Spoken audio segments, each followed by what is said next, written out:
మన life style అన్నది modernisation అయింది, కానీ మన ఫుడ్ కూడా చాలా డ్రాస్టిక్గా మారుతూ వచ్చింది. ఓకే. ఎవ్రీ టైం మన కల్చర్స్ అనేవి మనకు కొన్ని నేర్పించాలి. ద కల్చరల్ చేంజ్ ఏదైతే వస్తుందో, ఈవెన్ మన ఫుడ్ కల్చర్లో కూడా చాలా చేంజ్ వచ్చేసింది. అవును. అంటే westernization of the food habits వచ్చేస్తున్నాయి.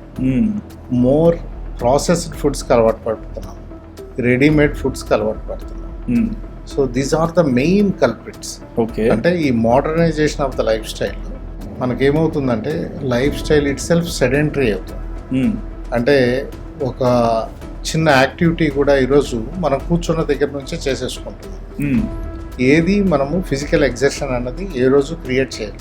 రెండోది మన ఫుడ్ బాగా మారిపోయింది. చిన్నప్పటి నుంచి మనం ఏంటంటే హై క్యాలరీ డెన్స్ ఫుడ్స్ తీసుకోవటం, హైలీ ప్రాసెస్డ్ ఫుడ్స్ తీసుకోవటం, and physical activity almost like a zero అయిపోయింది.